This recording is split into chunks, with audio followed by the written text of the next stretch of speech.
Hey guys, how you doing? Welcome. Good morning to you wherever you are listening from. My name is Kalu Aja, um, and we have our spaces today. Morning spaces with me, Kalu Aja, where we talk about the economy, finance, personal finance, how it affects you on a personal note. Right? We know today is the 24th evening. Tomorrow is Christmas, so you guys are all in a holiday mood.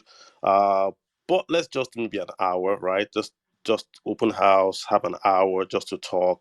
No specific topic, but let's just hear folks out. I have a few topics on my mind, right? And I put them all up on the screen there. The first one is a subsidy, right? So I did read the front runner, or should I say the presidential candidate of the All People's Congress, Bola Ahmed Tinubu, say that he's going to remove the subsidy, the PMS subsidy, in 2023 should he become the Nigerian president. So very, very major announcement there. I mean, everyone knows that somehow or the other that subsidy has to go. But I think he has come out very clear to say he's going to take it away should he win.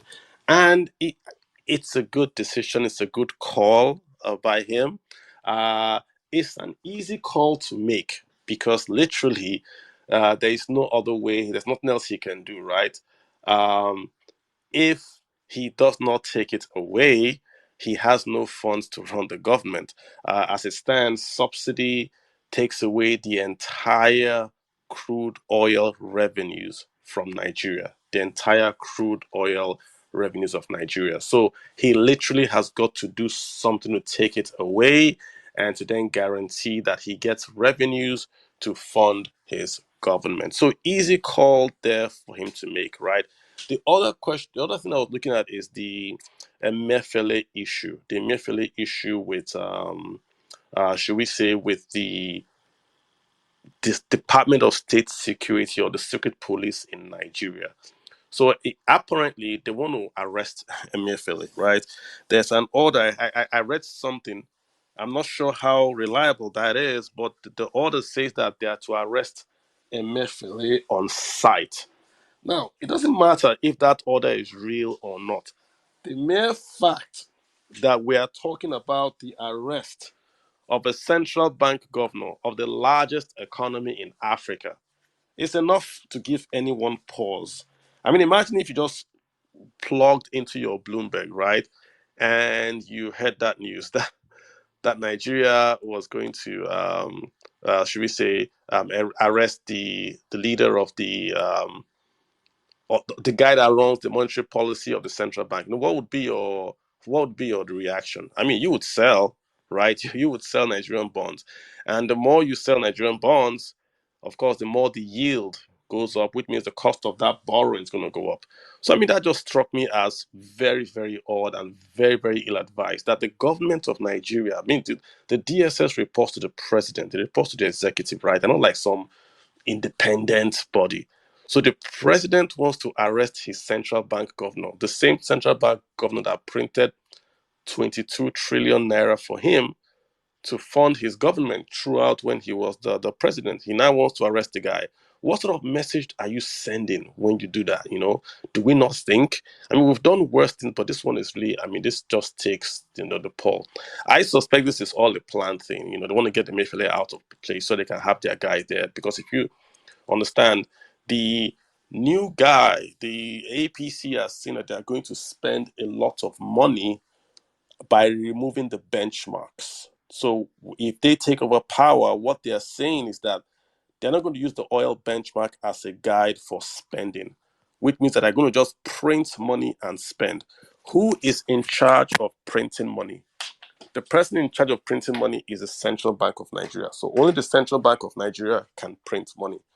So what they are telling you is that they're going to print money. Hence, I suspect that they are looking for someone that is amenable to printing money. So I think this is all a big, false flag operation to get Emefiele out of office and to put someone in there that will be more amenable to printing money. This is just my take, right? But I mean, we've seen this before. We've seen how the Supreme Court justice was removed, and I think this is This is the same line in that, getting this guy out. So that's my take. Inflation is just the same thing, right? You have the inflation that is about 21%. Doesn't see any. We don't see any pathway to it coming down, and that inflation does not even take into account the food crisis that has already happened. That's gonna, increase the inflation up. I mean, if inflation is up, you can't save money. So how will the new government, by printing money with 21% inflation, keep prices down and make people wealthy? Just by take, right? So I mean, if you guys want to speak, it's an open house is for you guys. Let's do this for like an hour and a half, and then we'll let everyone go and enjoy the holiday. I got Ifetayo, Mr. Ifetayo. Is it Mr. or Mrs.? I'm so sorry. You've got the floor, sir. Go ahead.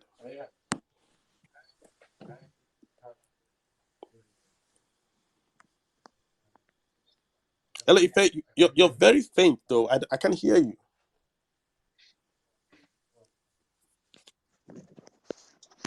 Okay, let's get Vanilla. Mr. Vanilla, I know if it's a lady or a gentleman. Vanilla, yeah, you're up. And if you guys don't want to speak, I can always continue my. Ife, is your mic back on now? Yeah, is it better Yeah, now? yeah, now I can hear you. Yeah, go for it. Oh, okay, so great. I jumped on your space just about 2 minutes ago, and yeah, I've been wanting to talk to you. So it's an opportunity whenever you're on space. I'm sure your spaces are always great, and you always have great submissions. So it's great to be here with you discussing. Yeah, it's an open house on investments, which is what I am interested about. Subsidy emefiele inflation. So subsidy should go. I think this is very clear to the next administration. Whosoever comes in as a president, I think they're all determined to let subsidy go. The effect of it is, or the reality of subsidy is what I don't know if Nigerians are, if they've processed it and if they are wanting, if they want to welcome the effect of subsidy, Yeah, everything that has a cost has an effect. So are we ready to take the consequence of removing subsidy is what I'm not sure of, but it seems like subsidy is going to go, and how the money will be used should be followed by all Nigerians. That's what we should be looking at. How is this money going to be put in use? Emefiele has overstayed his welcome, whatever it is, how they want to get him out. I don't know. It seems like it's all doomed for Emefiele. He caused it by himself, so he's going to probably pay for it. yeah. Back to investments, which is why I joined this. Okay. So I want to ask you. Looking forward to 2023. I've made a bit of my research in high dividend yield investments like VYMs, Uh-huh. iShare, US Those stocks, are and tech those are ETFs, exchange ETF funds, exchange. right? Yeah, exactly. Yeah. Invesco and S&P 500, GARP. Mm-hmm. I'm sure you know this thing. So I just want to ask you, what's your take um, on all these fintech platforms, investment platforms like the one we have in Nigeria? I know we have Chaka. Uh, In Europe now, I see Trade Republic. yeah. What's your take in buying stocks on those long terms or short term stocks on those apps, and what's their outlook? Of course, you can't tell me if it's a good thing or a bad thing, but from your own financial perspective, what do you think about them? Are they reliable? I mean, we should be careful about these things, but I mean, from what you see, is it good? Do they have a long term stay in the market? Are they going to, I mean, compared to the traditional ways of doing things I got there? your question. I got your question. Yeah. I mean, the, the, Yeah. the thing is this, right? That you don't have any other option. If you want to invest abroad, so if you want to invest in American stocks, right, you have to use those apps if you are in Nigeria. Because to invest in America, right, you need to have a social security number. So let me explain what those apps are doing. What those apps are doing is there's an American firm called Drive Wealth. Drive Wealth is actually where your investments are, not with local Nigerian firms. So Drive Wealth as a look as what's it called, as the U.S. registered SEC entity, right, allows those charters, those firms that you are using, it allows them to plug in. So when you buy in naira, the local guys are doing their KYC on you in naira. then when you pay in Naira, DriveWealth has their way of converting that to dollars and investing for you in the US market. So you are actually a client of that DriveWealth, right? In Nigeria, we've got two guys that have been SEC registered to manage your money, i.e., through those fintech apps. That's Chaka and that's Cowrywise. The others are very good in my opinion, but these are the only two guys that have been SEC registered so far. I use a lot. The one I use is not SEC registered, but I don't want to mention the name because it's not SEC registered. But I use them. I have no problems with them. My funds are there. But Chaka and Cowrywise are the SEC registered apps, right? So what's the long-term view? The way it works, right? If you buy a security in the US, you can request to get your actual certification, but that's a waste of time, right? It's too cumbersome. So you're actually buying fractional shares. You invest through Nigeria, and then they buy those shares for you in America, like you're doing the VMI and all that, and then you own them. The way it should work is that if anything happens to those local firms you've bought, you are still your funds are still maybe with DriveWealth. So if you get through to DriveWealth, they can always give you back your funds and all that. It doesn't so that's really for me is the way I do it, and I'm not going to advise what I don't do. I do use a lot of those apps. I buy through them. I have a separate app where I track my holdings, but I just assume that okay, these things are there and they are kept there. I mean, there was a firm I used and they changed. The firm went out of business and they simply passed my equity on to another partner. So I still had my stocks and shares, but they were just given to a new US based equity partner, right? So if you know Passfolio is out and they simply passed my shares Oh, yeah, they okay. passed my shares to a new vendor. So the shares didn't go anywhere. Just the guy that was holding it has gone away, right? So the shares are still safe and all that. So that's the way it works. It's demutualized. That's the technical word. It means there's no physical certification. It's just the digital, should we say, the custody is taken but it's in custody and you're just getting the notification that you own those shares. So I would say I use them. So because I use them, I mean, I'm saying this is what I use. So I don't see anything wrong if it's SEC registered. Yeah, this is not the investment per se, but the actual platform. Yeah, if it's SEC registered, I'm fine with it. Okay, thank you. And also, I hope you give us some of those ETFs to look out for in 2023, maybe somewhere I mean, between the it line. depends Thank you. on really your objective, right? So I don't know how old you are. I can give me a range. Like, are you 20? Are you below 20? Below you're in your 30s. 30s. So if you're in 30. your 30s, I see you say you're doing a lot of investment in dividend paying ETFs. So as a rule, me, Yeah. I personally, I only invest in stocks that pay dividend. So that takes means that I don't buy Tesla, right? Tesla to me Mm-hmm. is a good forward thinking company. The stock price goes up and down, but they don't pay me a dividend. Dividends to me are like my security, my shock absorber. If I buy a stock and it's a bad buy, at least I get a dividend. At least I get that Yeah. in. So I try to do on my screen, I try to only buy dividend stocks, which means I'm not going to buy the Snapchat, I'm not going to buy the Teslas, I'm not going to buy those high growth companies. But that's just for me. But me, I am older than you, right? So I'm a bit more risk adverse than you. Dividends to me, my objective is more of income, more of safety than a younger if I Mm. was a younger person, I would definitely buy stocks like, I'm not saying you should buy Tesla, but I'd definitely buy stocks like Tesla that are fast growing, have a huge market size, and have earnings. So when you want to buy a stock, what you want to look at, number one, it's not the price. You want to look at the earnings. Can it keep on Mm. earning money? When you see a stock is $10, what that means is that the total earnings of that company in the future, the total earnings, the 1 billion, 1 trillion, if you discount that 1 billion, 1 trillion back to today with an appropriate interest rate, what it means is that you're going to get $10. So someone Mm-hmm. says that the future of 10 trillion discounted to today is $10. What you want to say is, do you agree with $10?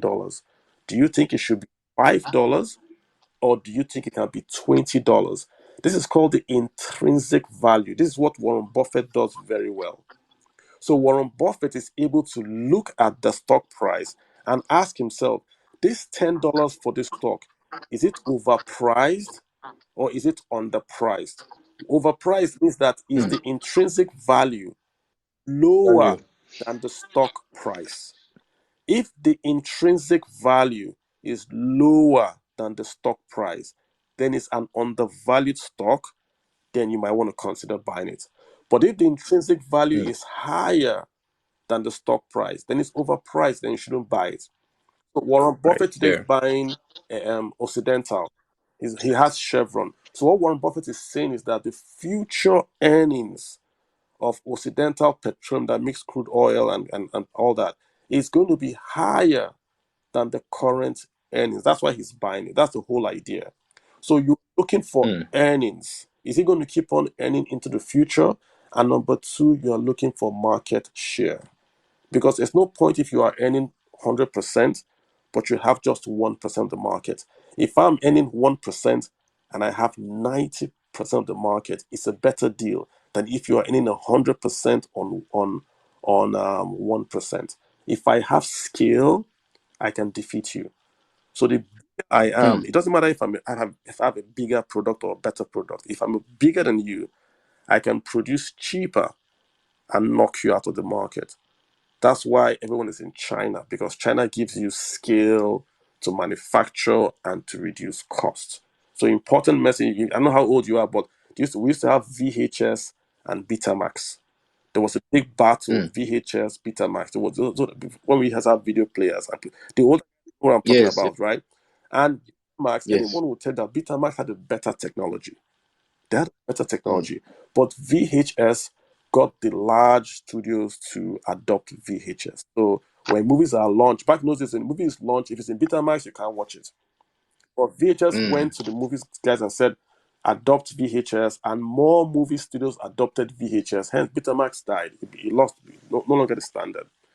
So Mm. earnings and market share are what you want to look at, not profit.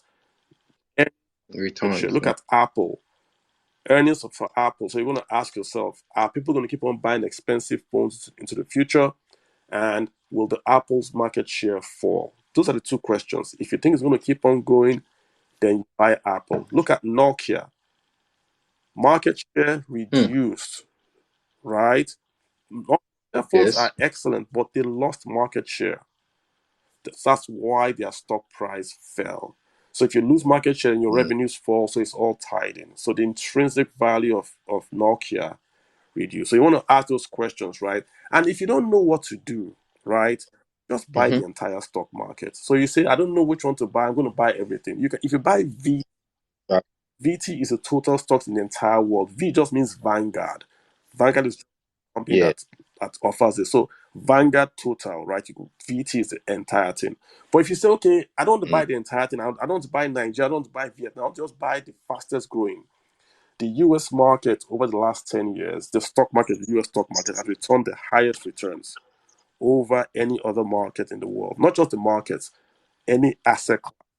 So if you picked US stocks and you compare them to, say, Nigerian bonds, US stocks have done better Mm. in terms of return. Of course. If you pick US stocks and you compare them with, say, Japanese real estate, US stocks have done better. You compare US stocks with US property, US stocks have done better over 10-year period. Hence, if I want to invest in the US, do I buy Tesla? Do I buy Apple? I don't know. So I can buy Mm. VTI or VOO. That gives me the exposure to that particular market. These are ETFs. So V is just Vanguard. So VTI or VO. So I get exposure Yeah. to that market, the US market, in terms of equity. If I'm older, I don't want equities because I don't want to risk. I can buy all the bonds issued in America, right? The good bonds. I just buy BND. That gives me all the bonds in America, right? And if I want to buy outside the Mm. US, so you just Google. If you go to Google, you go to Google and you just say ETF. That ETFs allow you select where to invest. If you only want to buy Yes. So Nigeria, you buy the NGX with the NGXX. Get the actual name. I don't give the actual name is there. You to only invest in mm. Nigeria, so you buy the top 30 stocks in Nigeria. So you buy the MTNs, the Access, the Nestle's, and it's just by Yeah. buying one ETF, right? So they're extra funds. Yeah. So why do I like ETFs? Because they are cheaper to buy. You can buy an ETF with $10 You'd have to buy. So one $10. Number two is instant diversification. So you buy VTI, you've bought 4,500 stocks immediately with $10 automatic. And number three is cheaper. How can you buy 4,500 stocks with just $10? But $10. yeah, so ETFs are just like unit trusts, right? The difference is just Yeah. ETF, the price changes during the day. Unit trust, you have to wait till the end of the day for the price to change. So no different, nothing complicated here, guys. But you have to invest according to your objective. You don't invest for returns. You invest to meet your objective. So if you're 30, I would say most 30-year-olds have the objective of building their asset class, right? Building their accumulating wealth. You don't have income as much as you would have going forward. So your objective is to say, I want to build my assets. If it's possible, I want to take leverage to invest. I want to reinvest my income so that I'm building a triangle. You want to build out that base wide and wide and wide. Because the wider the base, then the top, the triangle at the bottom feeds the top. Your dividends flow back to the top, then you reinvest your dividends and you keep on building that triangle out, base out and out and out. That's what you want to try to do. Yeah? Exactly. Keep at it. Exactly. Yeah, so thank you very much. I think there are other speakers to speak, but one last thing, please. Trade Republic, I don't know if you've heard about them. They did similar things to Chaka and the likes. Though I'm not in Nigeria, so of course I'm trying to see if that is possible. To invest with them with Yeah, everything you've UK, said. right? So They're, yeah, they're in the UK, right? yeah, I'm not familiar with. yeah. In Europe, Yeah, I'm they're not Europe. sure. I'm not So the sure, but difference is that you don't yeah. use the US fintech to buy UK or European stocks because they are different. The way the US taxes, right, and the way the Europeans tax is different. So the ETFs bring in those. Like for instance, you can't find VTI in Europe. You find it in a different name. So if you go to Europe, you won't see VTI, you won't see VOO because in a different name because they tax differently. So don't try to use American apps to buy European apps. So you want to find the corresponding name, then you buy it there. So I would just say this: if it's SEC registered, go for it. In the UK, it's not FSA. That's what you guys call your SEC, right? FSA. So if it's FSA regulated, then go buy. Then it's at least you've done that due diligence. They've done it for you. Then you can use it. I'm not really concerned with European apps to say, but trying to make sure that it's regulated by the regulator. Yeah, Yeah. that help you. Yeah. Yeah. Thank you very much. You've been great as usual. Thank you. All Thank right, you. super, nice one. Okay, well, Isaac. Hey, Isaac, how you doing? Yes, Chairman. Thanks for having me. Super insightful listening to you as Thank always. Been following you for a bit, but typically like to keep quiet and stuff. But wanted to chime in on the investment piece. But before I go to like what I had to say, I think you were trying to mention the NG before the global XMSCI Nigeria ETF. ETFs are you. phenomenal. As I tell people many years ago when I was supporting the ETF trading desk, there will be a time when there will be an ETF for everything. And it's like the easiest way to buy anything. It's like nobody should do mutual funds ever again. It's like highway robbery. Anyway, so that aside on ETF, I think one of the things I wanted to flag, so we'll talk about investing because I think most of your focus and most people in general tend to focus only on the public Mm-hmm. markets, and based in the US. And obviously, yes, the past 4 decades, frankly, the US has been having declining rates in general, despite one or two financial crises in between. Overall, the rates have been declining, and so markets in general have done well. But with increasing rates, that's not going to be the case. And obviously, if you look at just this year alone, all of the ETFs you probably mentioned like were crushed, right? Like both the equity one, the bond one, and even the Nigeria exposure one, sadly. So one of the things I would encourage people is to diversify broadly as you think about investing. Diversify, diversify, diversify. And one key area that most people often overlook and may even be scared of in this period because of like the headline news is the private markets. And by private markets, I mean specifically startups and the innovation economy, so the high growth companies, not necessarily the ones that are gone public, so like the Swivel or Jumia or even Tesla, as you mentioned, but yeah, even more early stage ones. And folks might say, well, they cut out of that. But increasingly, there's democratization in that space, and by that I mean like there's the concepts of syndicates that are coming up. There's platforms like Get Equity, which obviously I use, but people can check them out for themselves. But there's other platforms across different countries in Africa that are popping up that are granting people access to these private early stage companies. And what I'll tell people is, look, if there's something that you're close to, or an industry that you're close to, and you see change happening in that industry, find out ways to be to get early equity exposure to that change, because that's where the real spoil is going to come from, right? Like that's where true wealth multiplication will come from for you, right? And so if you're in the biotech space, look for like cutting edge. But I mean, think of the guys that invested in Moderna before Moderna went public, or even early stage of Moderna being public, right? To now, they've done, at least from public to now, they've done 5 to 10x, right, over the period. If you're close to telecoms, as you said before, right? Like, so look for folks that are innovating around mobile technology, or if it's fintech or payments. I would encourage people, especially Isaac, as people are Isaac, younger. I Yes. completely, I get your chain of thought. I completely agree. You said two things I want to just focus on real quick, just so that we could just talk. Yeah, number one is talking about the returns. Like you said, because interest rates are gonna go back down because they are up right now. In America, interest rates have gone up. Europe, interest rates have gone up because of inflation. So the way I look at it, I looked at the numbers. Like I think I posted on Twitter some time ago. If you look at the numbers in America, when interest rates have gone up, stock market has done good. When interest rates have gone down, the stock market has done good. When stock markets have done bad, rates have been down. When stock markets have gone good, rates have been down. There is no correlation. No, we say this all the time, but if you look at the actual numbers, right, there is no correlation. You can't say because interest rates went up, stocks are going to go down, or if stocks are going to go down, rates go up. There's really no direct correlation. If you look all the way from 1929, when the stock market really starts, or even go up before then, you cannot draw a direct correlation between interest rates and the returns of equities. You can with bonds, because bonds are direct. If interest rates go up, the price of a bond will go down. No argument. But equities are different. And I think it has to do with the companies and the type of companies.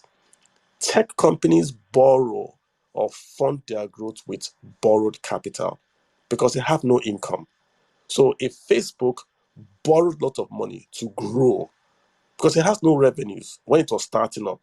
So because they are borrowing, if rates are lower, then of course, if those rates go up, they make less profit and their future valuations falls. But an ExxonMobil makes a lot of revenues. So if interest rates are up or down, it doesn't borrow. It doesn't really affect it that much. So what I'm trying to say is that the rate going up or down is important, but not a correlating factor. Stocks could go up or down irrespective. It is really back to the earnings. The numbers, the way we calculate earnings, tell us that if interest rates go up, future earnings are reduced. We know that, and that's a correct mathematical equation. But no one can really sit down today here and tell you the earnings of tomorrow because we don't know tomorrow. We didn't see Ukraine war coming. We didn't see COVID coming. Ukraine war has killed manufacturing in Europe. No one saw that coming. Glass companies in Europe cannot manufacture glass in Europe because they need a lot of energy. Fertilizers company, aluminium, they all have to leave Europe because they need a lot of energy. We didn't see that coming. And that has nothing to do with interest rates, right? It has to do with the earnings because the cost of energy has gone up, right? So that's the first point I want to make, that we have to be clear about how we correlate. Rates up, rates down, is a company good? Does the company have good products where people keep buying that product into the future? That I think is a key thing to say why a company's stocks will keep on being up or down. To your second point, which I agree with you in terms of diversification, you must diversify. So ETFs allow you diversification, true. But you are making a better point to say, listen, go into the private equity space, right? To invest in the new startups, the private market. I agree. The problem though with the private market is that the price discovery, which means how you determine the price of an asset in the private market, is very difficult.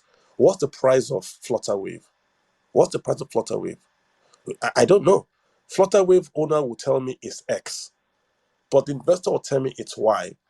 The only market price we can agree on is the market price that is given by the market, which is on the stock markets.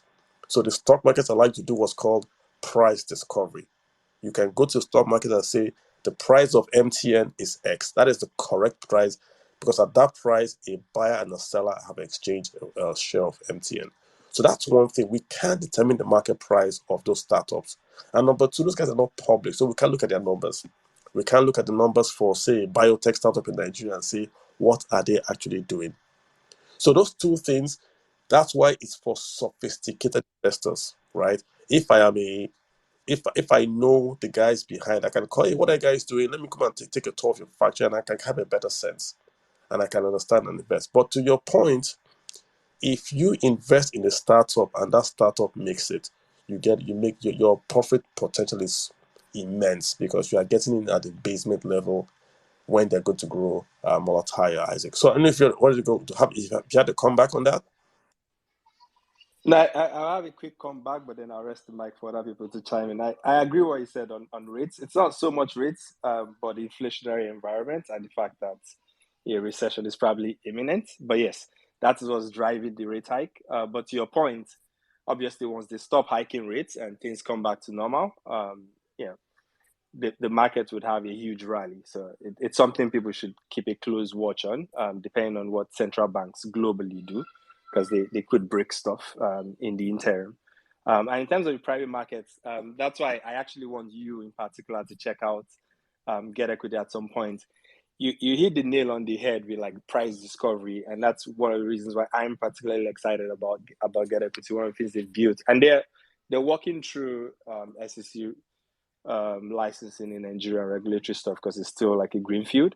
But the biggest thing with private markets is what you said, right? Like there's no price discovery, and this is like one of the things like everyone globally is trying to solve for.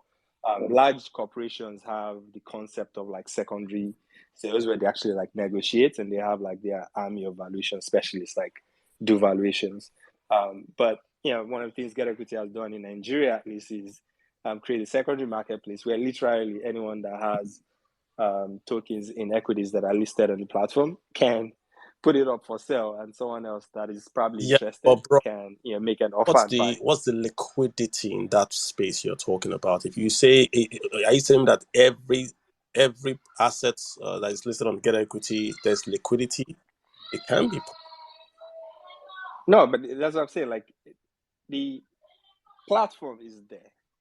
The liquidity will be driven by the number of users. I've accessed the Exactly. liquidity there, but it's not. It's So definitely I not as also liquid as so Nigerian the Stock Exchange. liquidity will be driven. This is the point I'm making. Will be driven. This you just answer the question. So it's not that it's if I go in to buy, then there's liquidity. If no one is buying, there's no liquidity. That's the thing.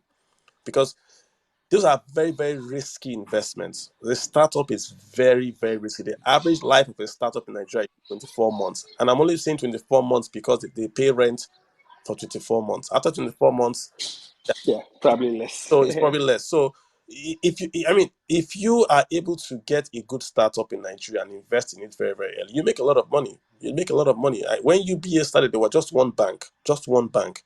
Now look at UBA. It's the same thing with Zenith, same thing so they're just so if not, your money is gone, right? And the high risk, the high reward is there in the startup. So I hear you. The market does not make a stock, right? The market doesn't make a stock. That's the point I'm trying to make. So the stock has to be really big. I think if we have this Get Equity market you're talking about, and people understand that you can get in, there's a lot of risk, but you are going into a high risk sector that you can make a return. I think it would be good. So that people have to understand the risk that you can lose everything. But if you make it, there's a lot more profit. Then it will make more sense there. That's how I will sell it. So because people want to invest in the Tesla of today, but Elon Musk, like he said, was sleeping in a friend's flat. sleeping in the factory when they were building Tesla. It was going to crash. It was going to fail. Till he just luck, God, prayer. Tesla is what it is today. Now everyone wants to buy Tesla at 1,000 PE. But nobody was going to invest in Tesla when Elon Musk was sleeping in the Tesla factory. So high risk, high reward. We're chasing that alpha, right? Yeah. Right. Thank you. Thank Yeah, you very very much. welcome. Appreciate that. Hey, you got Victor. Victor Owuna. How you doing, sir? Yeah, I'm doing great. Good evening.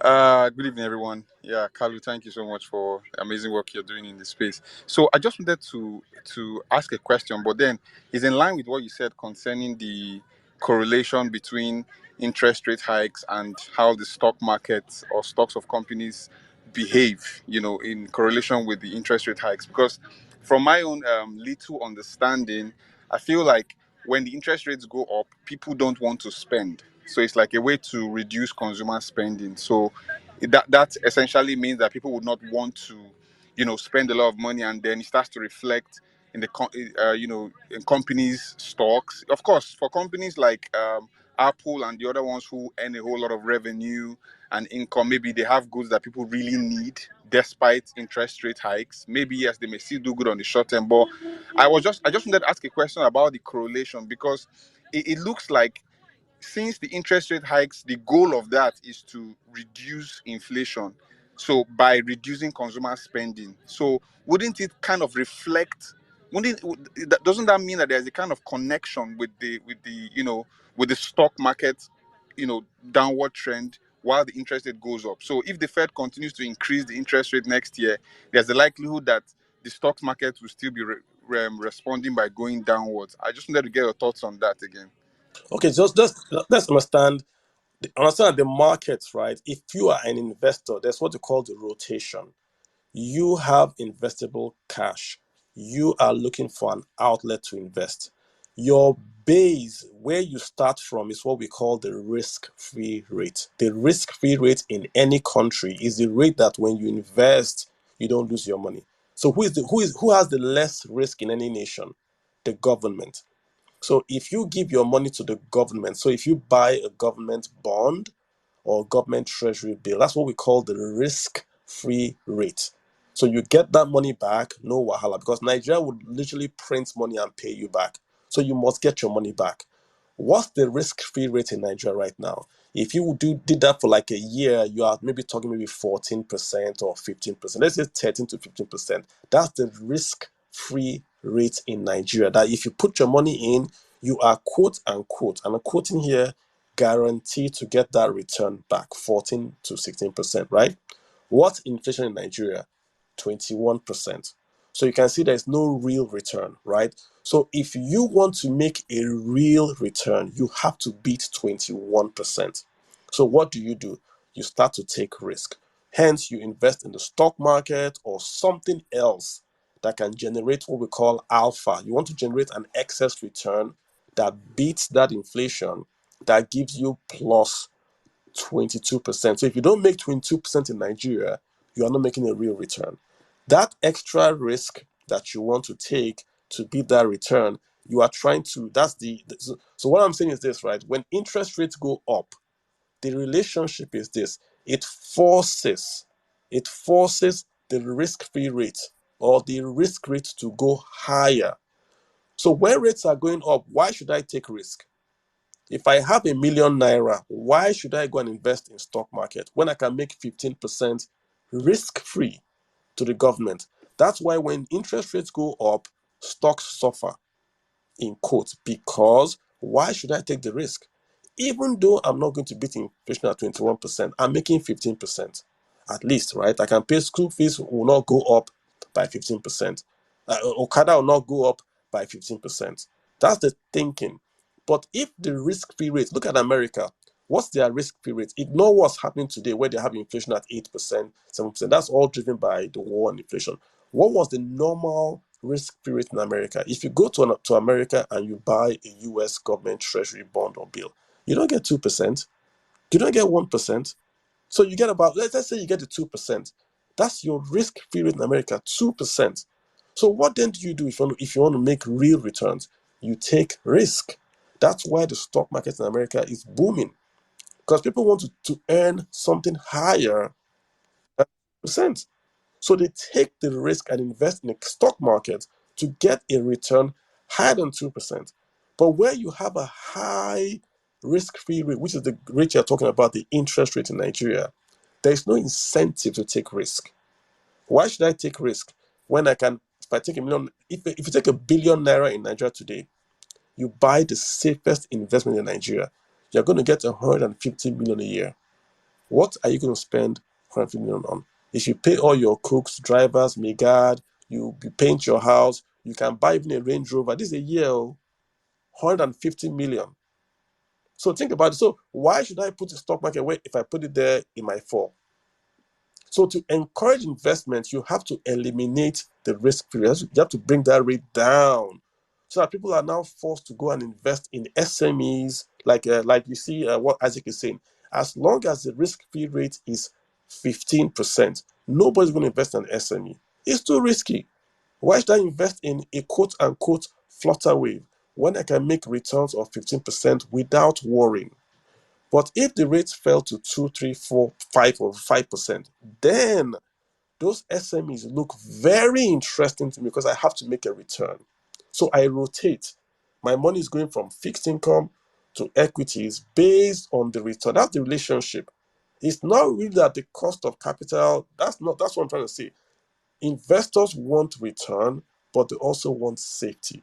If you make it too easy for people to get money, then they will never invest. But so why are rates high in Nigeria? Because of inflation. If rates are high, you have to take rates higher than inflation so that you cause a recession, so that you reset the economy back to zero. That's the whole idea, bro. Does it make sense, Victor? Yeah, yeah, it makes perfect sense. Perfect sense. Thank you. All right, super. So much, sir. Let's get Crypt, and if I'm getting that name right, Chris the Greatest. How you doing? Hi, Hey, what's Kalu. up? Good Good afternoon. afternoon. Hey, what's happening? Yeah, I'm doing good. Thank you. Um, I join your spaces sometimes, so like this is my first time speaking in your space. I want to just ask you a few questions about the stock market and on all that. So, I used to invest in stocks when I was in Nigeria, but since I moved there, I haven't been able to do that because of access to trading platforms, and I don't know, their laws here are not the same with Nigeria. So, I was going to ask you like what you think of someone. Um, a safe investment haven for someone that is new in another country, like I'm in Canada to be precise. So I'm not like looking to like go into housing now, but I'm just asking if you have any ideas for a safe investment haven for someone that just moved to a new How country. old are you? Just give me a range. Yeah. I'm 25. It's Okay. no Are you problem. I married? don't mind. No, Just no, single? Do you have yeah, dependents? no. I'm just here like Do you have a here job? alone. Yeah, Okay, so this is what you want to do, right? Let me give you one, two, three, four, and you have to follow it in this one, two, three, four like this. Don't jump. Don't. So one, two, three, four. The first thing you want to do, right? So because you're in Canada, you have all these apps, you can track all your spending. You want to create, right, a savings account. That savings account is going to be called your emergency fund. Your emergency fund. That savings account, you're going to put in 3 to 6 months of what we call your non-discretionary expenses. What are non-discretionary expenses? These are the expenses you must make in Canada, even if you don't have money. What do I mean? Number one, your taxes. Number two, your food. Number three, your rent. Number four, maybe your gas, your insurance. Those things that you must pay, even if you don't have money. You list them down. You say how much, because you in Canada you pay weekly or is it monthly? You list them. it's like Okay, you say I must make these payments.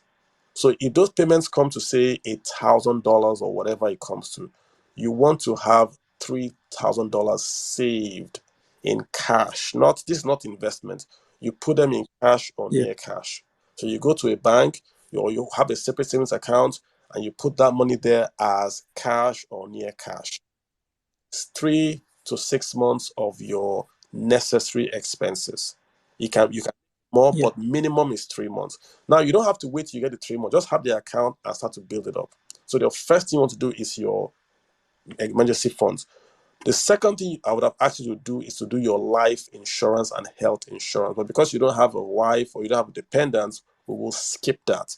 If you have dependents, the next thing you must do is to do your life insurance or your dependents or your health insurance. Now, in America, health insurance is given by the employer. I'm not sure how it works in Canada. So find out if you don't have health insurance, make sure you have health insurance. That's the second thing you must do. The third thing you must do, where you work, in Canada, I'm sure they offer a government or government pension scheme given to you by your employer. In America, it's called the 401k. In Canada, I'm sure they have that, I don't know the name they call it.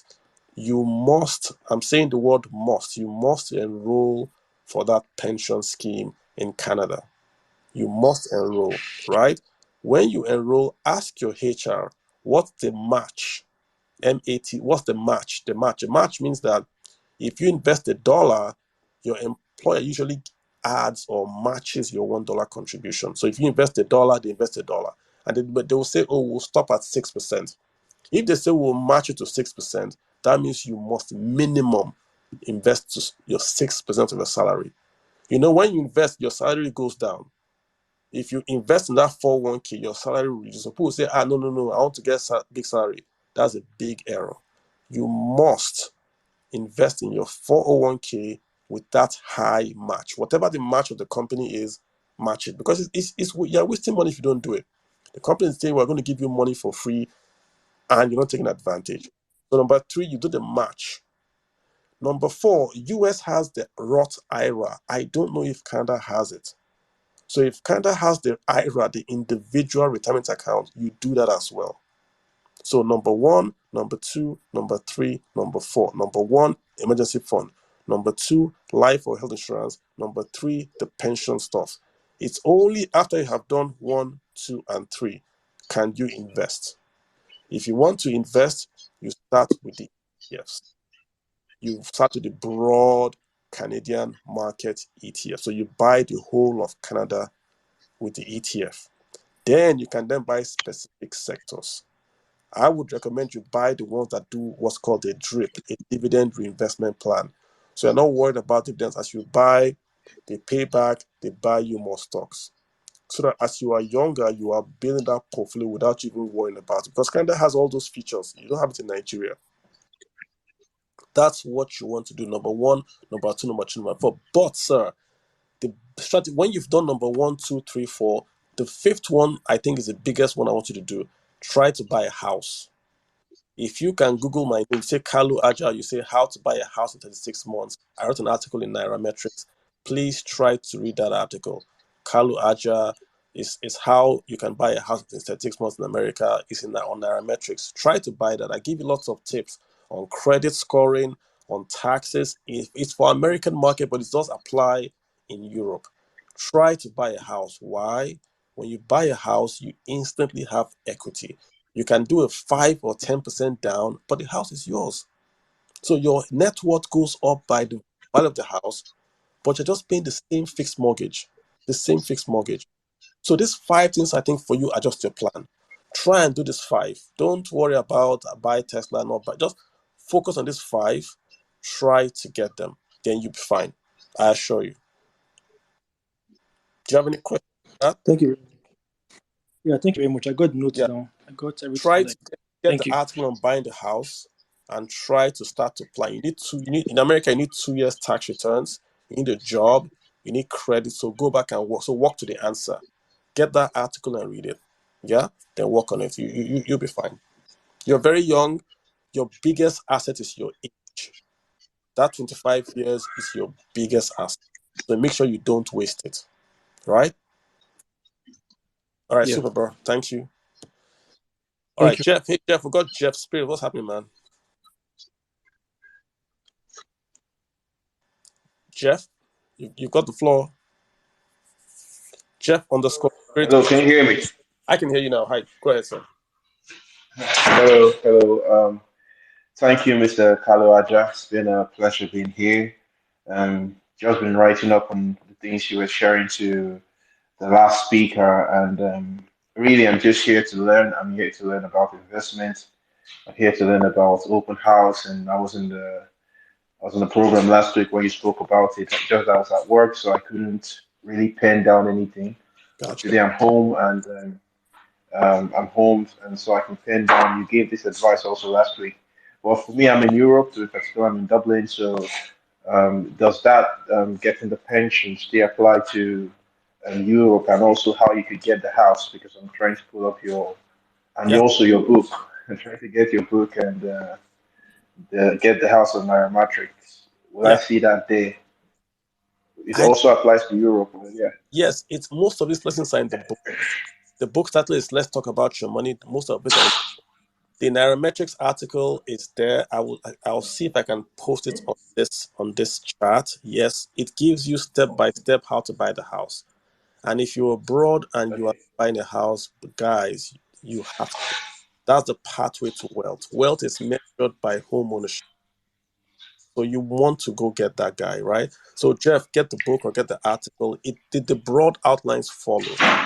It's the same broad outlines. You have your tax returns, get a job, get credit, then apply to buy the house. Because once you buy the house with 5%, you own the equity. If the house price goes up, it's your equity, even though you are owing, right? So you want to make sure you get that correct. Yeah. Okay. Okay. Thank you. I hear the mic, so you could continue lecturing us and teaching us. Thanks. Thank you, Super. Lord. I appreciate this. You're very, yeah. Sorry, Okay. please again, how can we get your book? Because I think it's very important for me to get it I now. think Thank you. it's on Amazon, definitely. Just Amazon. Let's talk about your money. Also, my TF is right there. Right. I'll get it now. Thank Roving you. Heights. Roving Heights carry it. It's on Amazon. Oh, see, Roving Heights, because sorry, someone's once I got to mute. So Roving Amazon does not work in Nigeria. Okay. Hold up, guys. Jeff, you got to mute. Jeff, Jeff, can you mute? Yeah.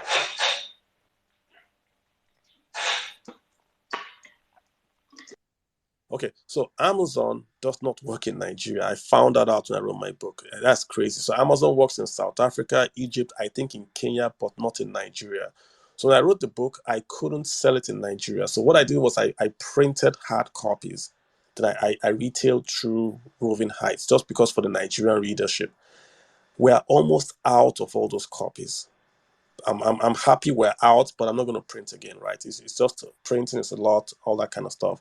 So it's really Amazon or Roving Heights. Once we're done with that batch, that's it. I'm not going to print again, and it's just going to be just Amazon. Maybe Amazon will be in Nigeria by then. I think they're in Nigeria now, so we'll be able to buy and order and to be delivered to you. But that's really Don't, I see it already. I'm all on right. it. Don't worry. Don't worry. Yeah, Thank you, sir. thank you. Appreciate that, sir. Thank you. Hey, I got Okpi. Is it Okpi Chijoke? How are you doing, sir?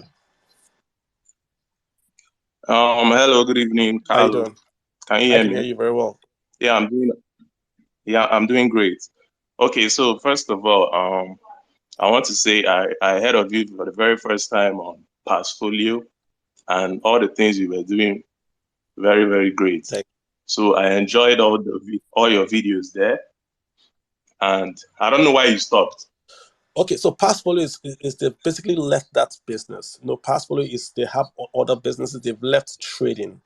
So basically, we couldn't continue. Yeah, And yeah. I was going to, sorry to cut you off. I was going to dive into that. Like, I trade with Passfolio now. They moved us to a new platform, which is yeah, Proudfy. Okay, so right, I have a question. go ahead. Yeah, go Hello. ahead. Okay. My question is this: Is there any platform apart from like Proudfy that we can trade on that has like varieties of stocks and ETFs? Because the one we have, the Sproutify does not really offer so much for us. So I don't know. As Nigerians, we don't have like access to better trading platforms. So my question is there anyone like is there any good platform apart from Sproutify that we can trade on? I think in Nigeria, Chaka is SEC registered. Cowrywise is also SEC registered. Cowrywise does a lot of mutual funds. Chaka has a lot of pure equities, mutual funds, and ETFs as well. So I would look at those two guys, How about Trump? Chaka and what's it called? Cowrywise. Yeah, I would look at them. Yeah. Okay, Anything but on Trump?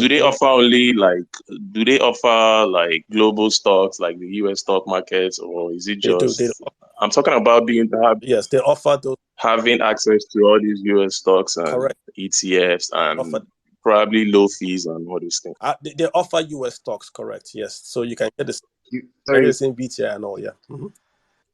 yeah, if I can come in, also I use Tracker for almost a year now. Yeah, I think a year plus. So they offer those US stocks, as you said, and even Nigerian stocks too are there, and they really perform good.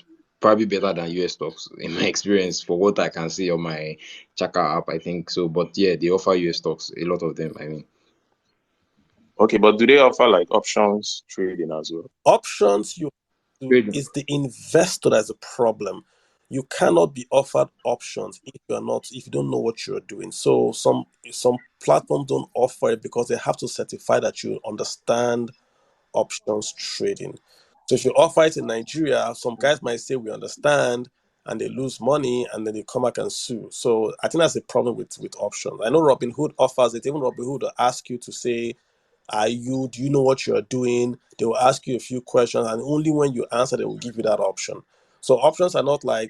bread and butter. You have to say you know what you're doing before they even offer it to you. Yeah. That's the problem with options. Yeah. Okay. Okay. That's my question for now. Thank you so Good. much. I enjoy what you guys are Uh, doing. Appreciate it. Merry Thank you, Christmas. sir. Yeah. Hey, Kaz, Merry Christmas to you too. Kaz, you've got the floor, sir. Merry Christmas, everyone. Yeah, how you doing? Thanks, Yeah, Kalu. hi. I'm very well, thank you. It's the first time joining you guys, and I really appreciate everything you've been doing. And learning is actually one of the good thing about it. I just have a couple of questions.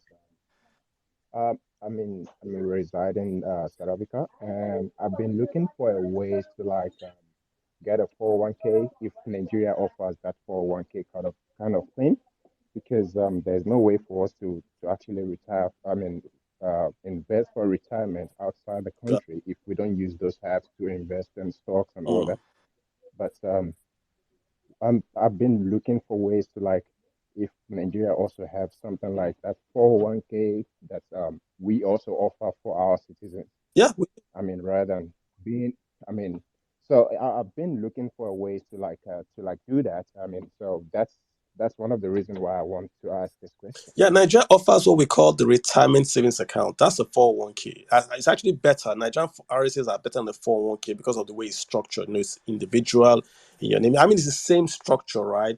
You have an account, open in your name, then you self-direct. So I think the 401k is a bit more flexible, but Nigeria's one a bit more the way it's set up and we have a life insurance policy built in and all that. So if you are Oh yeah, and you want to have an RSA, it's possible. You can if you can go on Twitter. There's the company called Awaba. That's how about AWABAH. Yeah, they do they do self informal enrollments. That's AWA then BAH. Can I just make sure I got the name? Yeah, AWABAH. Yeah, Awaba Textiles 21, Awaba Nigeria. Yeah, if you go then try to talk to them and see how they can enroll you. They do informal enrollment, so it's possible to get an account if you don't work for like a formal organization. Yeah, then you can contribute and all that. And yeah, it's self-directed. You can just go with that. Yeah. awesome? Thanks a And lot. and My Carl, if I second may quickly question. chime in because I literally had an argument with someone about Nigeria's Mhm, system and US mhm, system days ago. I totally second what you're saying. The Nigerian retirement contribution system is way mhm, better in setup than many countries because of that minimum 10%. So it's like minimum 18%, but 10% from the mhm. employer. Like if you work for an employer, so make sure like your employer knows, and you get to select whichever admin to use, right? And it's self-directed, as Carlos said. most 401ks in the US or RRSP in Canada, there's no real minimum, right? And some employers may tell you you have to have worked there for 2 years or 3 years before That's right. invest. Some will tell you they only do 2%, 3%, 4% match. So the setup in Nigeria is good. Now, in terms of investment option, that's a Mm. different ballgame entirely. Thanks. Yeah, good. Okay, thank you so much. Yeah. So I would say, Alpha. yeah, This guy did that. Nigeria set Only at the Huh? so Nigeria set someone's mic is who is it? Is service. Nigeria set you up in terms of like you have to select, they already select the asset classes for you. So you can do retiree fund and then you are retiree, or you can do fund one, two, or three.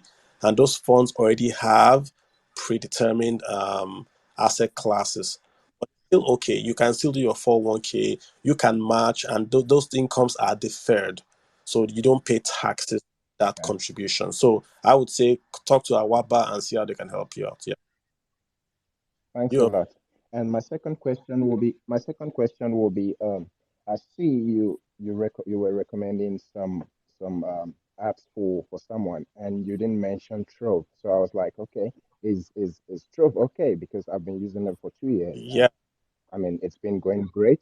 Um, I was just skeptical Yeah. about that, saying you didn't mention it. Pers- So I personally use Trove, but if you notice what I said SEC registered. So I'm just trying to stick to SEC yeah, registered. I personally use them. I have no problems with them. They're fantastic. I know the guys behind it. I'm just doing because it's a space, so we're doing here. I'm just doing SEC registered. But I use them. I've not had any issues with them. I think they are good. They are good as well. Yeah. awesome. Thank you All so much. right. Great. Let's get named. I've got named here. Go ahead, sir. All right, good evening, Mr. Good Kalu. afternoon, sir. Um, all right, thank you for this opportunity. I just want to say I've been following you for a while now, and it's been an amazing experience. So much exposure on finance and all that. I appreciate the work you do. Okay, so I just wanted to chip in, right?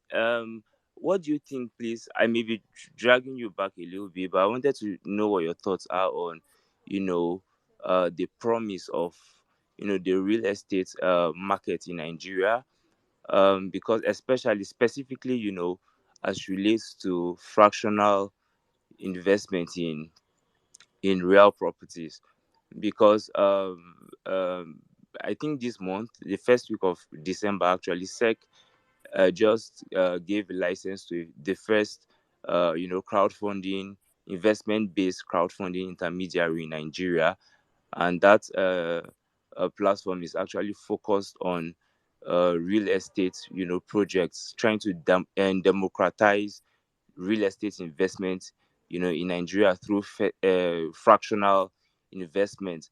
So, and of course, based on the rules, it's going to be fixed. The investment returns are going to be fixed, and all that.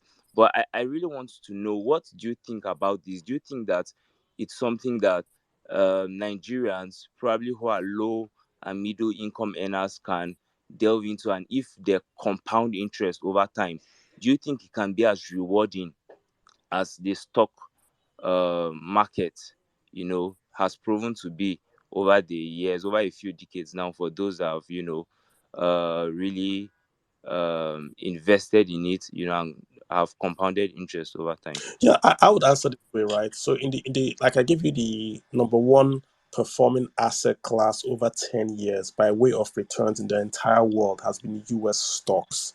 What's the number two performing asset class in the entire world after US stocks? It's US real estate. And when we say real estate, we mean REITs, real estate investment trust, this fractional ownership of commercial and residential property, which is REITs, right? So I think the concept of fractional ownership, what it means is that there's a house, the house is worth 100 million. I don't have 100 million, but I can sell 100 million shares of that house, and I can now buy 25 shares. So it means I own 25 shares of that house. If that house pays rent, I Yeah. get my share as per 25. It's a wonderful concept. If it can be implemented in Nigeria, it opens up a new asset class, right? So everyone can then own houses in Ikoyi right? Because you just have to buy the share of the Yeah. house in Ikoyi. So by way of concept, it makes perfect sense, right? But again, it has got to be the Yeah. implementation, the KYC, the risk management that needs to then be worked on, right? That's what we're working on now to Yeah. ensure that if we do fractional Yeah. ownership, then we're able to, should we say, make sure that we're the same way we do stocks, we have that level of, yeah, Yeah. that's what I would say. So till we see, this is just the first one. It's just a public offer you're talking about. They haven't released on the operational of the. They're not yet up. Yeah. So let's see. As people are going to watch, if it works out well, then you see more. Imitation is the best compliment. Then more will come. Then it's competition that actually drives best practice innovation. So I would say I support it. Let's see these guys work out. If it works out Mm. well, fantastic. Because if you can get capital to flow to real estate, then you really have got a revolution on your hands. Pencom has helped by saying 25% of your RSA can go towards property, right? Towards a mortgage. Perfect. So we then have Yeah. to make sure that we get this fractional thing right. The laws are there. It's now for the players to implement and operationalize. That's what I'll say. All right. Thank Yeah, you I, very I much. worked with some guys called AM Realty. I think they were on my space a while ago, AM Realty, and they would buy homes and lease it and do short lets on it, because the view was that I was letting people Okay. know that real estate in Lagos, people look at real estate and be like, it's profitable. I don't think so. You have to look at the yield. If you consider the yield in Lagos property, it's very, very low. What is yield? Yield is the return you get based on what you invest. If you build a house in Lekki for 100 million, Yeah. right? How much do you rent a house? You Yeah. rent a house at maybe how much do you rent? Are you going to rent it for 1 million a year or 2 million a year? If you rent that house out at 5 million a year, that's 5%. But Yeah. if I buy a bond in the federal government, I'm getting 15%. So the rental yield in Lagos is very low because land in Lagos is very expensive. The yield in Expensive. Mushin is higher than the yield in Lekki because Mushin has a lower cost of property. Mushin, Yaba, Ajegunle, higher yield than Lekki because they have a lower yield. So Mm. the smart guys will go now to Ajegunle and buy up all those slums in Ajegunle. And in 10, 15 years, they'll turn those slums into gated communities. The same way Harlem in the US was a slum and black and violent. Now it's upper end. Bill Clinton's office is in Harlem. So don't be surprised that Jingle tomorrow will be at Mm. Jingle GRE and the black people, I should have thought of that before.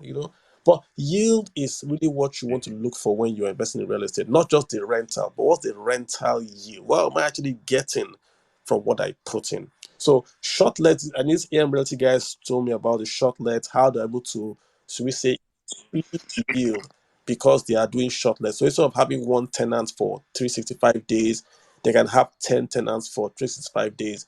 That makes it. Very good. Yeah. So I like it. If the guys that have got the license don't fail, everybody's watching you operationalize it, and then people will get it. That's what I'll say. All right. Thank you, You are Mr. very Kalu. welcome. Yeah. Thank you. We've got Chooks. Hey guys, we've got Chooks. Just Lego. Hey Chooks, go on. We're gonna have maybe 30 minutes or an hour, then we'll call it off. Let you guys enjoy your Christmas. This is not like an open house. We really don't have any topic per se, although I have my own topics here. But let's hear you guys. 30 to an hour. We'll just give it yeah, go. Hey Chooks, you've got the floor. Go ahead, sir. Hello, Kalu. Good evening over here. Um, I have some basic questions, and there are a couple of them, but they are all linked to each Mm-hmm. other. So I heard you talk about equity on house, Mm, basically properties you have. mm, So I'm going to ask the first one. So I just got a job. I stay in mm, Luxembourg. So I got sent my letter for pension, and I don't know if I was to add some extra money to my pension. Is there an immediate benefit for me? That's the first immediate. one. Aside from yeah, like aside from savings, like is there a way I could leverage on that? Then also I heard that the life insurance in the United States, you could actually borrow money from your life insurance or something like that. Vaguely, I understood that vaguely. I don't know if you could expatiate Mm, on that, and if that applies to Europe. If I could get a life insurance and I could maybe take some money out on it, and what is the immediate benefit also on mm. that?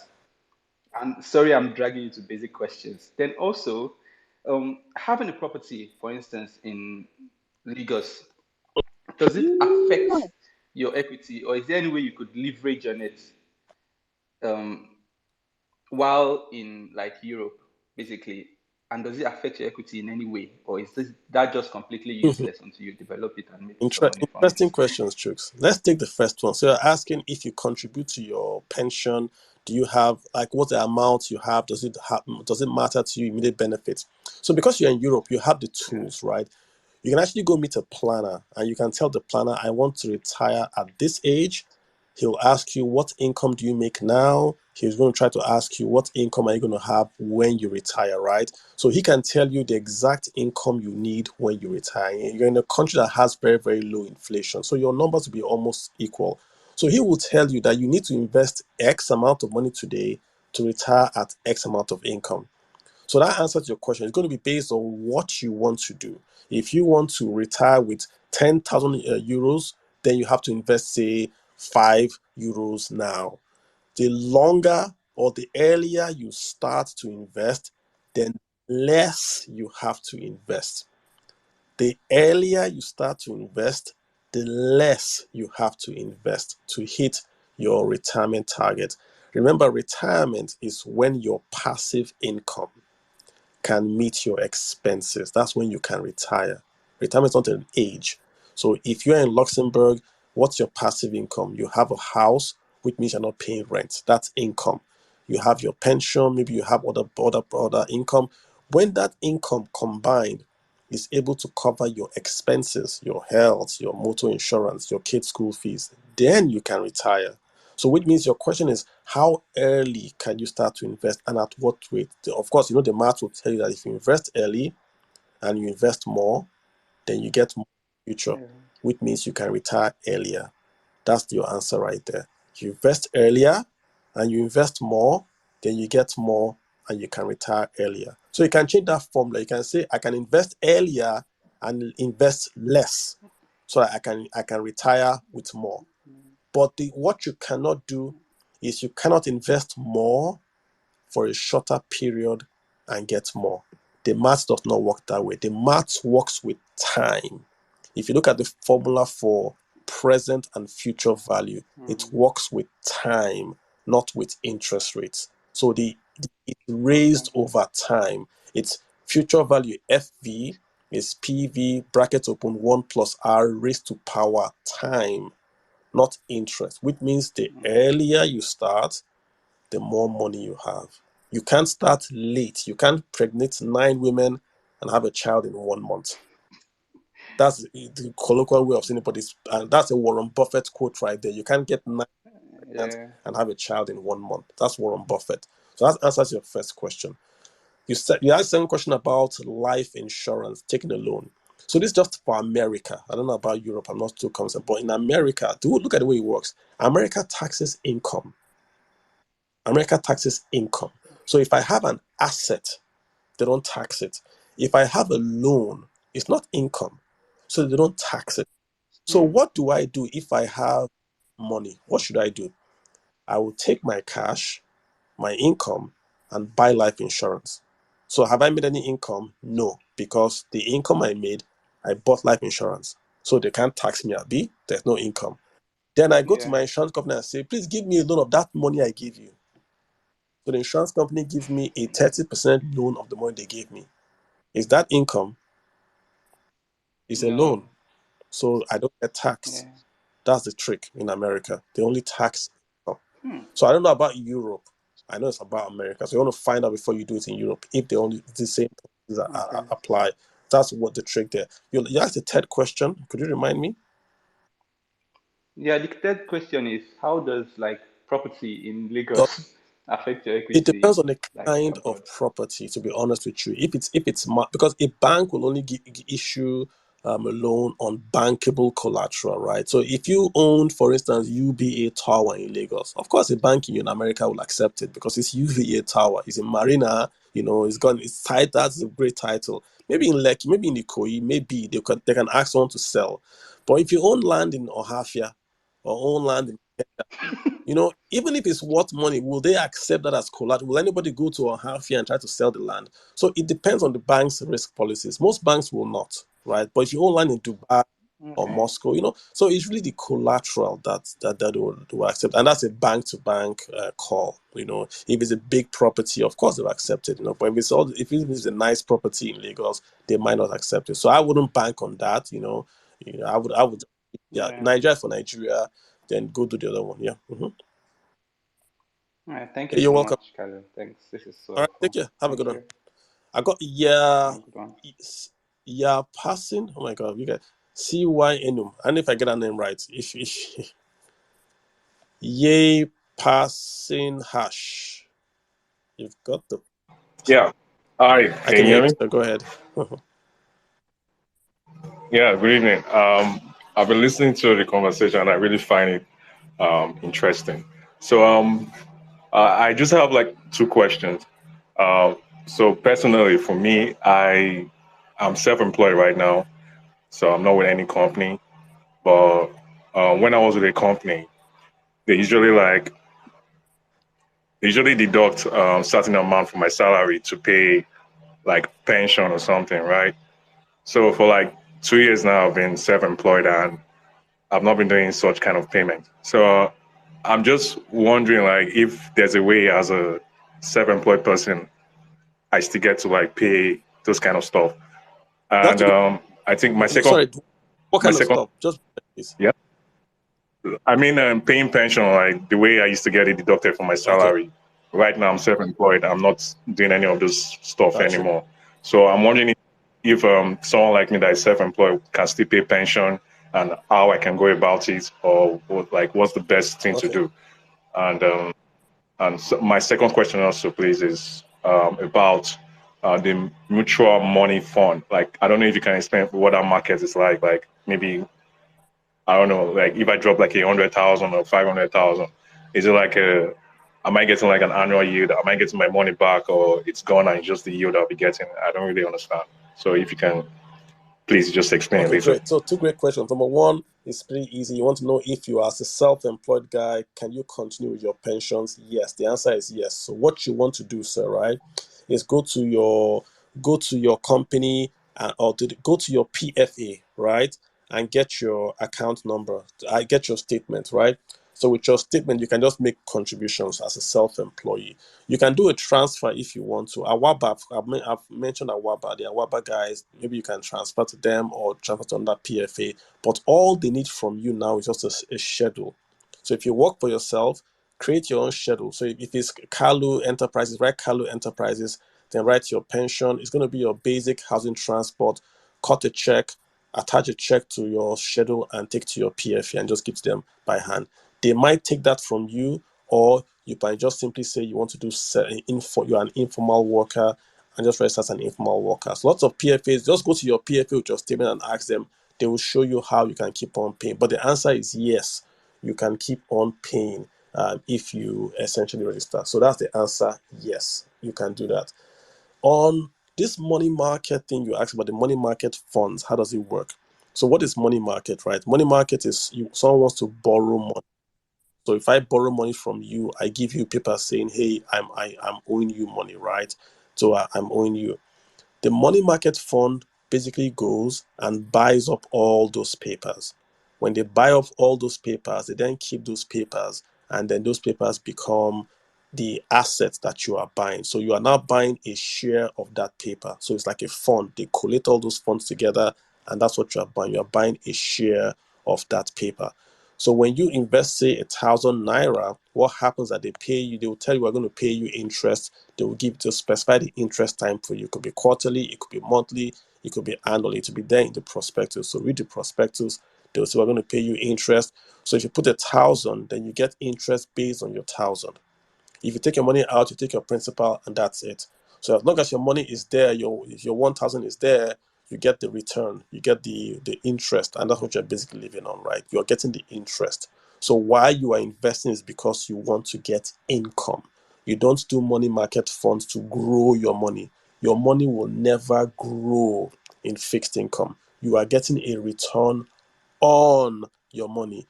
the only place you grow your money is in equity. So your principal in equities can grow. But in fixed income, which is bonds, bank interest, even real estate, you don't grow your money. You get a return on your money. So if you invest 1,000, they pay you interest on 1,000. If you invest 10 million, you get interest on 10 million. But in equities, you can invest 1 naira in Tesla when it is still young, and Tesla will grow, and that 1 naira becomes 1 million, but it has a higher risk. Does that answer your question, sir? Yeah, I did. Thank you very much. Excellent. Thank you so much, sir. Yeah. Okay, I got Chimezie. I got Chimezie Francis Eze. How you doing? Chimezie, you got the floor? Okay, so I got a text. I'm going to post, if you guys just go on Twitter now, I'm going to post the article on how to buy the house if you live abroad. I'm just posting it right now. Some guys sent me a text. They couldn't find the title. It's called How Nigerian Immigrants Can Buy a Home in America in 36 months. So it says America, but I think the principles work for everyone. So I just posted it right now on my TL. So if you're interested, if you live abroad, this is a 3-year plan, and it is possible to do this. It's not motivational. It's a 3-year plan. You follow it step by step, and you can buy that house in America. I want you guys to do that 3-year plan, right? Israel Ademola, you've got the floor, so go ahead. Israel? Oh, okay. I hope you guys can hear me.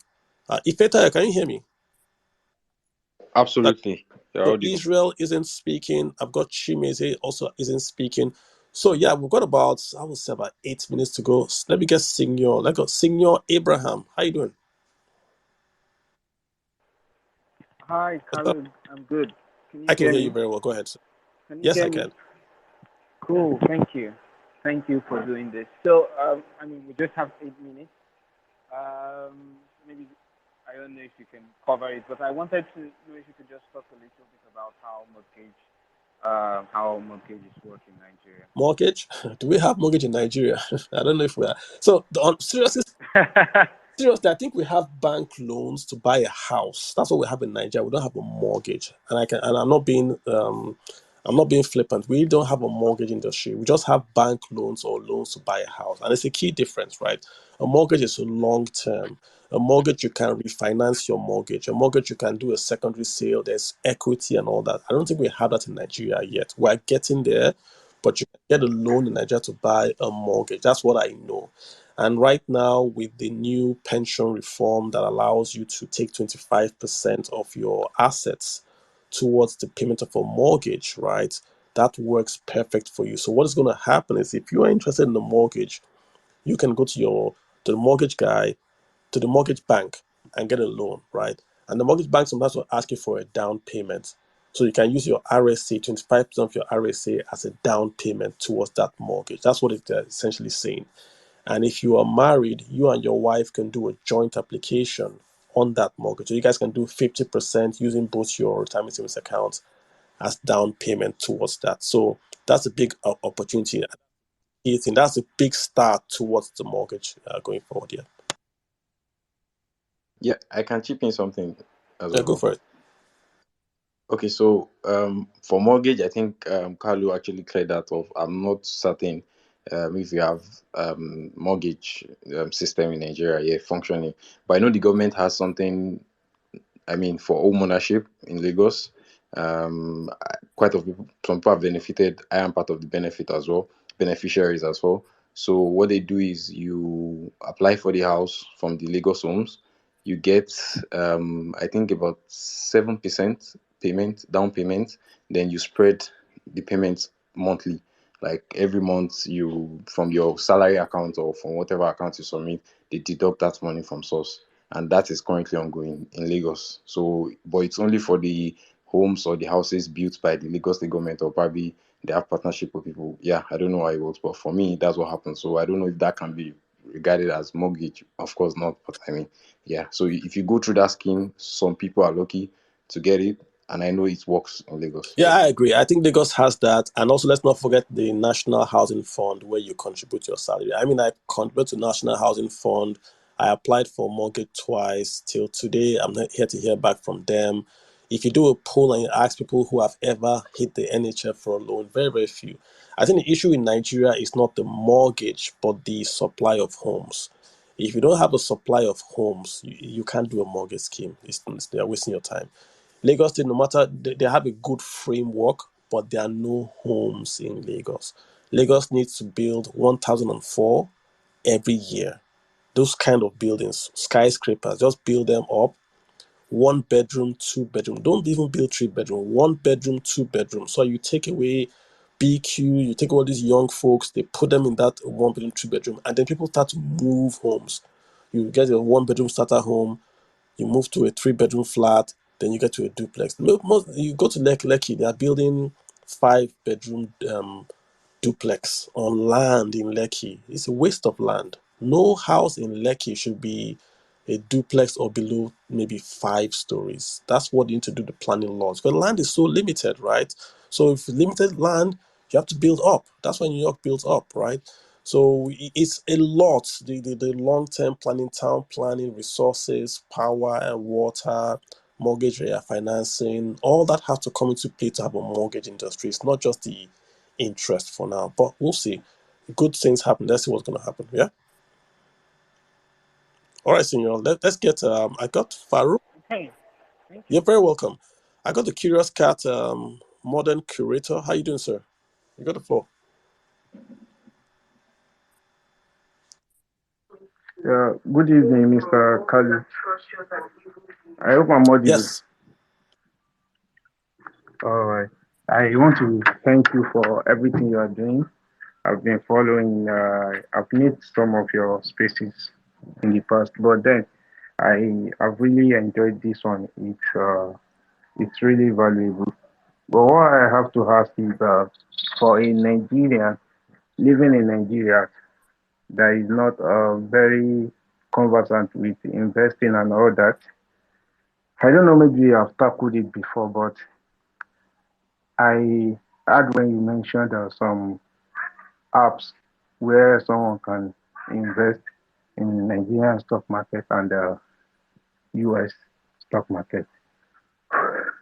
Yeah. So my question is, for a starter that doesn't have any experience, is there an historical what can I how do I put it, like, is there a way to recognize a stock that is going to like perform well based on their historical performance or whatever?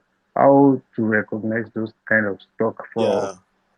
for a I get you. That's a very, very good question. I get you completely. Very great question. You're basically asking how can you know what to buy because you don't know the market. Excellent question. So look at stocks are ownership. Stock is ownership. So you are asking if you go to two shops, which one do you think in 20 years will be bigger? That's the same way you want to use when you want to buy stocks. Which one do you think will be bigger? The one that will be bigger is one that sells more products. Because if it sells more products, it can get more market share. Stocks are built on earnings. The price of a stock represents the future earnings.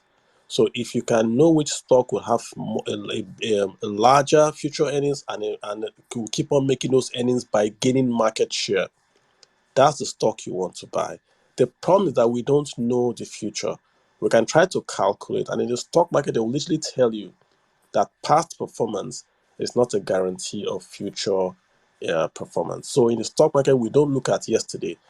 Yesterday is fine, it is data, but past performance is not a guarantee of future performance. So there are ways you can try to predict the future. You want to look at, for instance, the price to earnings. You want to look at the return on equity, the return on capital, the return on investments. You want to look at if the stock market, if the product that the company makes is expanding, not in sales, but in market share. Are they gaining market share? Are they taking their competitors' market share? There are many things you want to do, right? So I would say this before you start to invest, it's always a good idea to understand these concepts. Try to do your research. YouTube has wonderful resources. You can watch a video, how to price a stock. Look at intrinsic value. See if you can Google intrinsic value and understand the concept behind it. Why does Warren Buffett buy these companies? Why doesn't he buy this company? If you can read books on Warren Buffett, you will understand this answers. He's basically telling you this is how I pick stocks. And a great book by Warren Buffett, I think it's the Warren Buffett way. If you look at my TL, I'm going to look for that book and post it in. It's one of the best books on Warren Buffett. It explains how he does his methodology. So try to copy him. Don't try to reinvent. If he's Warren Buffett to me is a big greatest investor. Just copy him. What does he use when he wants to buy a company? What does he look at, right? And if you can, if you won't be perfect, but at least you are in the same track with him. He does long term. He buys undervalued companies. Undervalued mean that their intrinsic value, right, is lower than their market price. That's what he does, and it works out for him. So I would say do a lot of research. The answer you want is out there. It's free. Just make out time to research. I have a book. I write most of the topics in the book, but try to do YouTube as well. Watch the videos. Learn before you invest. That's what I'll say. Learn before you invest, and then you can't go wrong. Yeah. All right. Thank you. You're very welcome. Thank you so much for it. So let's get Sultan. Sultan H2O. Good evening, How you Mr. doing? Kalu. Yeah, I'm fine. So I wanted to talk on two things, which is subsidy and emefiele. Go ahead. But please let me just It's speed it. Yeah. So on emefiele, by July I was seeing most of your tweets where you were criticizing him and were about the 20 trillion printing and stuff like that. And I feel that he misinterpreted his role. Yes, fine. Maybe because of his closeness to his president, but you should also get in fact that the president also is his body language gave him the go ahead to do those mm-hmm, things. You talked about, you gave a tweet last week that he's supposed to be independent. We know this is Nigeria. The CBN can never be independent. Let's not be. It happened with Sanusi and Sanusi time. So the CBN, I felt you too. He did mistake, yes, but I felt you overhammered him. You hammered him very well. It's true, yeah, you hammered him. So I felt like in Nigeria, you are meant to like consider some factors, the Nigerian factor, the 20 trillion naira printing and the foreign excess account stuff. I feel maybe it's the body language of his president. Remember, there was a time when President Buhari told the chief of staff, the presidential guard chief of staff, that the reason why there was a coup during that in 1984 time or 85 time rather was because of they said that the value the money of the value of the naira then mm, was depreciating on stuff like that, and they shouldn't devalue mm, it. So he's looking at those things. He's not making the currency float. There's a lot of political undertone with him. Although I criticize him due to his political leniency and how he was getting involved with, but I felt you overhammered him that you should have given him some space. So, and secondly, my second question is concerning subsidy. Sir, don't you think we should do something like in Nigeria, like a subsidy light? Because if you say complete removal of subsidy, I shouldn't lie. It's going to be yeah, very hard. It's going to be very hard. Concerning what is even going on yeah. in Lagos now, I even just got off the queue. In a queue, I've been standing there for like 3 hours. So it's going to be very hard. I don't know. I don't know. I just want to just hear your opinion concerning subsidy. Whether it's like a subsidy light, maybe like the government should cushion maybe transport, electricity, or things that will affect him, Yeah, I please. think Yeah. Thank yeah, you. good Thank points on both of them, right? Let's take your first one, right? There was a lady called Okonjo Iweala and you. Yes, sir. Nigeria, and she was the head of she Yes, sir. coordinating minister, and she Yeah. ran it. She did ECA, Yeah. she did all these things, right? She did all these things. And what happened? Yeah. They asked her to do something that she did not want to do. Then she resigned, right? She resigned. So because she resigned, she kept her. Nobody can abuse her. You can't go and say, Okonjo did this. She resigned. emefiele Yes, sir. is independent. The law that sets the CBN is independent.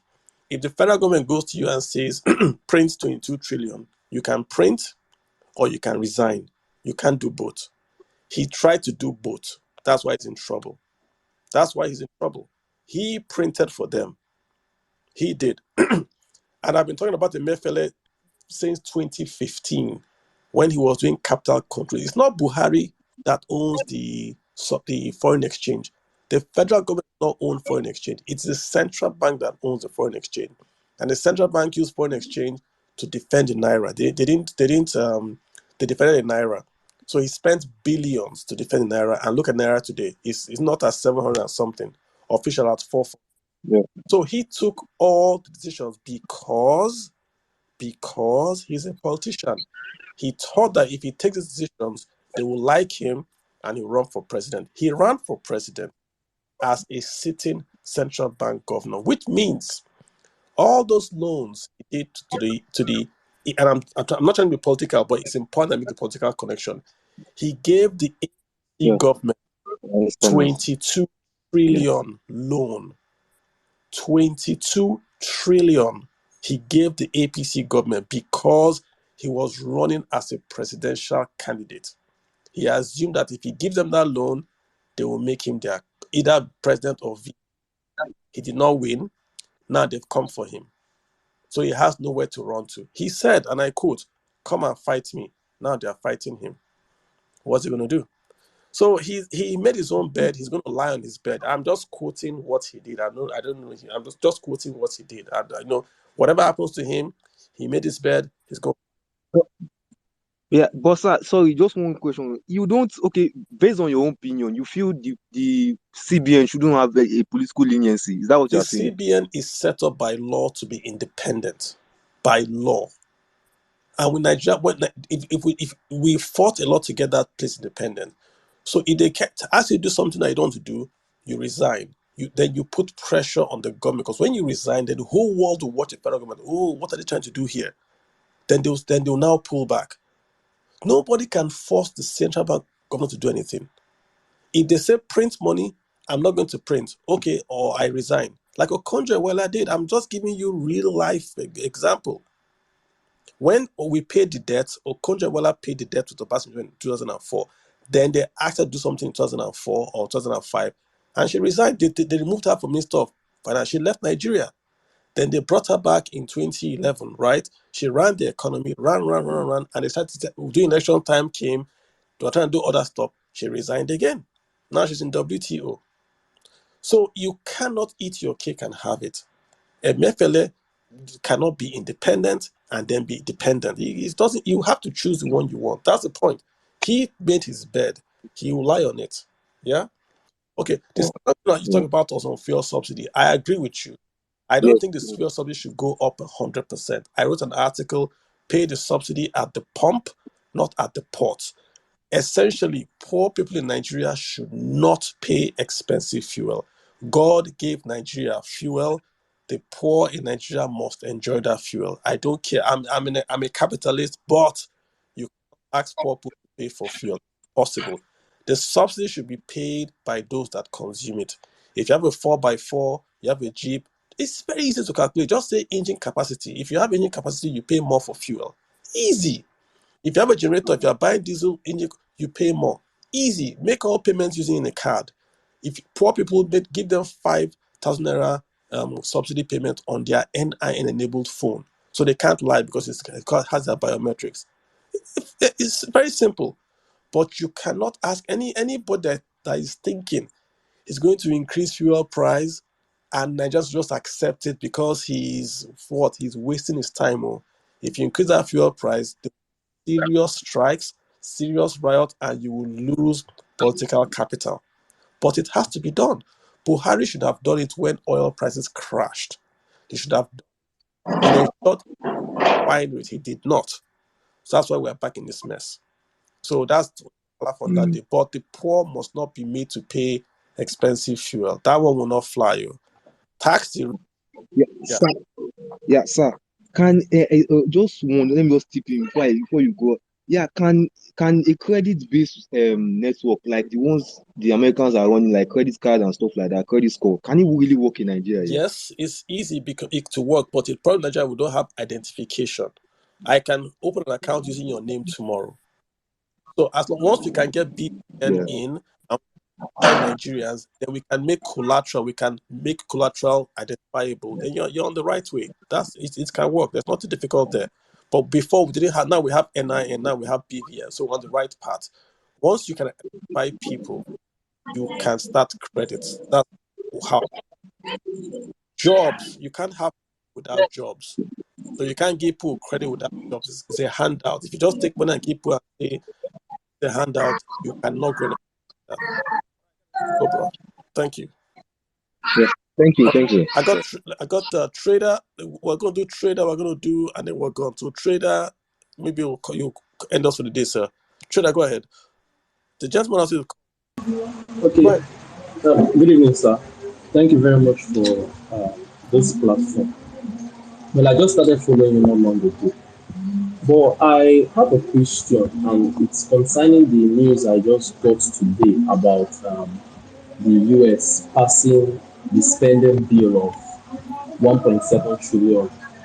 So I just wanted to know, maybe in simple terms, what it's about and its impacts to the US economy and global economy at large. Yeah. Yeah. So essentially, right, it's a normal budget bill. But what the US does, because they have divided Congress, what they do is that they stuff things into a normal budget bill. So they put everything into that bill because the bill must pass. So there's about 1.7 trillion, lots of what we call here constituency projects in there, lots of amendments to Retirement Savings Act in there, lots of things there because the bill must pass. So lots of money for Ukraine, all that kind of stuff is all in there, right? So for them, it's for their economy. There are some monies there for countries in Africa and in the Middle East to build border fence, all that kind of stuff. So it's just a way to spend money. America can spend money and print because they're America. They can print a dollar and the whole world will buy, including you. So if you hold the dollar, you are funding America's budget. But they can do it because they're the global currency reserve. So it's their country, it's their debts. They are never going to repay their debt. That's how the economy is set up. So it's I don't really know the question you're asking, but it had no direct input to Nigeria. It's just how they want to fund their budget. It's 1.7 trillion is for spending.